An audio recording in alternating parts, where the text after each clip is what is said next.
Assalamualaikum warahmatullahi wabarakatuh. Halo semuanya, perkenalkan nama aku.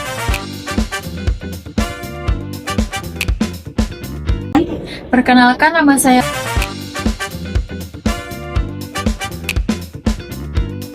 Kali ini kami akan membahas kasus kebocoran data BKN tahun 2024. Nah, sebelum itu, kita harus mengetahui apa itu BKN.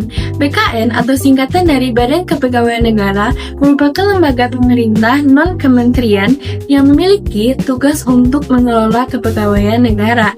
BKN sendiri mengelola jutaan database aparatur sipil negara atau ASN di seluruh Indonesia, termasuk data pribadi pegawai negeri sipil atau PNS dan P3K.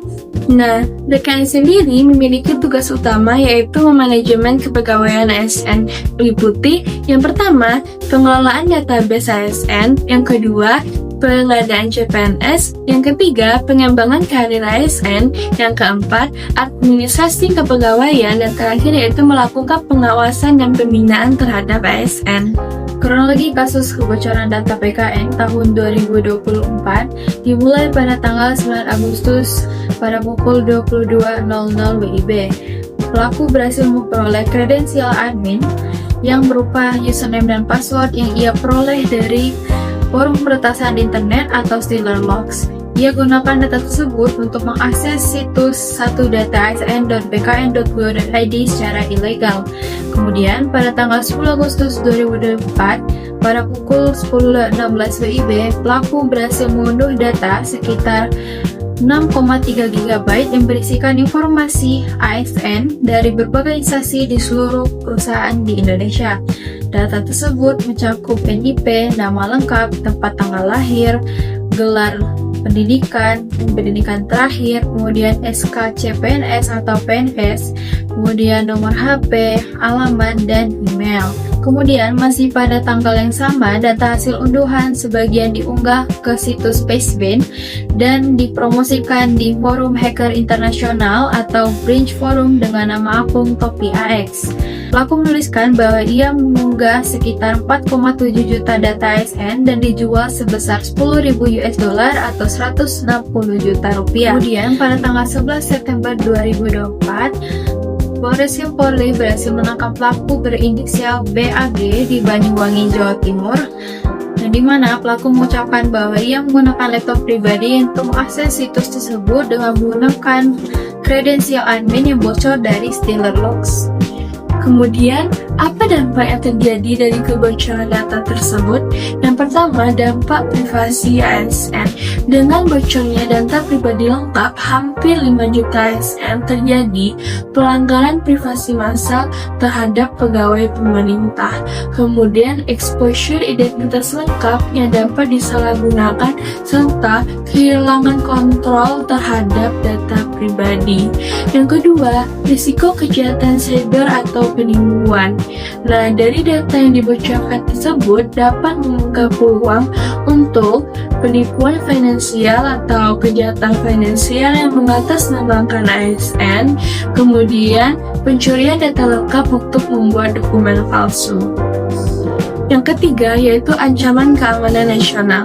Data pegawai pemerintah dapat digunakan untuk mengidentifikasi pejabat strategis, kemudian potensi pemerasan terhadap ASN tertentu, dan risiko spionase yang melibatkan data pegawai di instansi yang strategis. Yang keempat adalah dampak psikologis. Adanya kecemasan dan kekhawatiran di kalangan ASN terhadap penyalahgunaan data pribadi mereka, serta menurunnya kepercayaan terhadap kemampuan pemerintah dalam melindungi data pribadi mereka.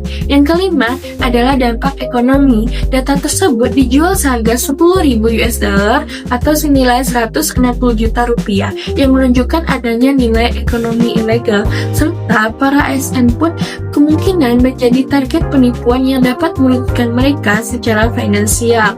Dan keenam adalah dampak terhadap reputasi pemerintah, yaitu menurunnya kepercayaan masyarakat terhadap keamanan sistem pemerintah di Indonesia. BKN sendiri merupakan bagian dari kebocoran data pemerintah di tahun 2024 yang menunjukkan adanya pola sistematis terhadap kelemahan sistem keamanan cyber di lembaga Indonesia. Kemudian, bagaimana antisipasi dan saran terhadap kasus ini?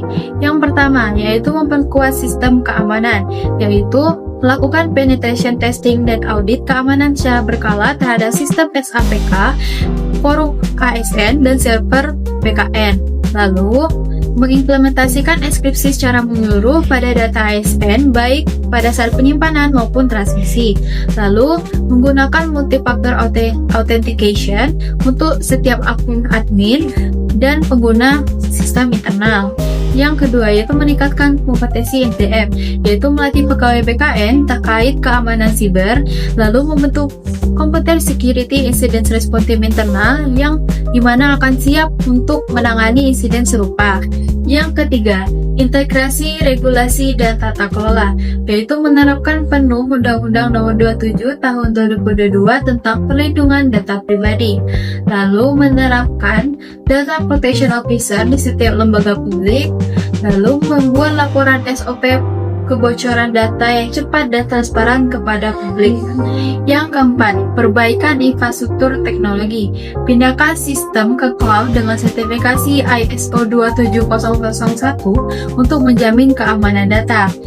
Kemudian, perkuat firewall, intrusion detection system, dan sistem monitoring log untuk mendeteksi aktivitas mencurigakan lebih dini.